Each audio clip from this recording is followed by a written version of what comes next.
आखिर क्या रखा है ताजमहल के 22 बंद कमरों में? क्या है इसका असली सच? क्यों ताजमहल के ऊपर से प्लेन या हेलीकॉप्टर जैसी चीजें नहीं निकलते हैं? आखिर कहाँ गायब हो गया काला ताजमहल? क्या ताजमहल आज भी पानी पर तैर रहा है?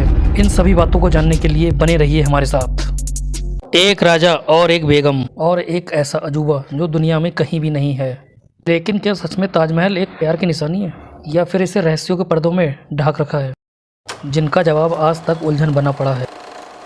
आज हम ताजमहल के उन रहस्यों पर से पर्दा हटाएंगे जिन्हें सुनकर आप शायद सोच में पड़ जाएं। तो कहानी शुरू होती है साल 1631 से, जब शाहजहां की सबसे प्यारी बेगम मुमताज़ महल दुनिया में नहीं रही। उसके बाद शाहजहां ने अपनी बेगम मुमताज़ की याद में एक ऐसा मकबरा बनाने की ठानी जो दुनिया में सबसे सुंदर हो।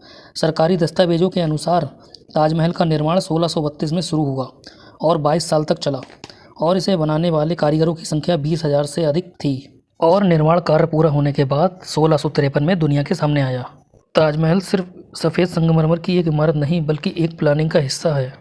आइए जानते हैं इसके चारों ओर फैले खास हिस्सों को। सेंट्रल टॉम की अगर बात करेंगे, जहां शाहजहां और उनकी बेगम मुमताज़ महल की कब्रें हैं, इसका मुख्य गुंबद 35 मीटर ऊंचा है। यह फारसी और मुगल वास्तुकला का बेहतरीन नमूना है। ताजमहल के चारों ओर 4 मीनार खंभे हैं जो हल्के से झुकी हुई हैं। ये इसलिए झुकी हुई हैं जिससे अगर भूकंप आए तो ये मेन मकबरे पर ना गिरे, जिससे मकबरे पर कोई नुकसान ना हो। हर मीनार की ऊंचाई लगभग 40 मीटर है। यह ताजमहल का मेन गेट है जिसे लाल पत्थर से बनाया गया है। ताजमहल के पश्चिम दिशा में एक मस्जिद बनाई गई है जहां नमाज अदा की जाती है, और इसके पूर्व दिशा में एक गेस्ट हाउस बनाया है जहां रॉयल गेस्ट रहने की व्यवस्था है। ये 4 भागों में बटा मुगल शैली का गार्डन है। इसे ऐसे कंपेयर किया गया था जो दिखने में स्वर्ग जैसा दिखे।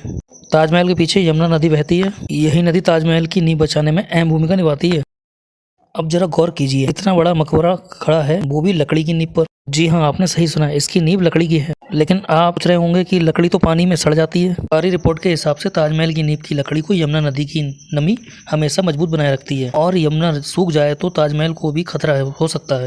लेकिन क्या आपको पता है ताजमहल नो फ्लाई जोन में भी आता है? मतलब यहाँ से कोई प्लेन, हेलीकॉप्टर या ड्रोन नहीं गुजर सकता। पर क्यों?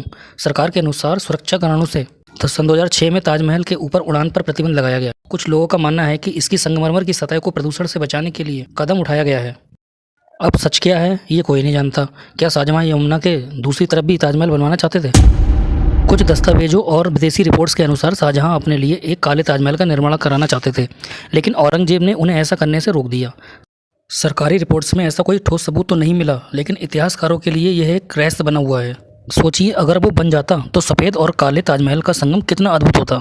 अब रही बात ताजमहल के 22 बंद दरवाजों की। लोगों का मानना है कि इन 22 बंद दरवाजों में हिंदू देवी देवताओं की मूर्तियां रखी हैं, लेकिन पुरातत्व विभागों ने इन दावों को खारिज कर दिया है। आखिर क्या है असली सच? आप लोग प्लीज़ कमेंट करके जरूर बताएं।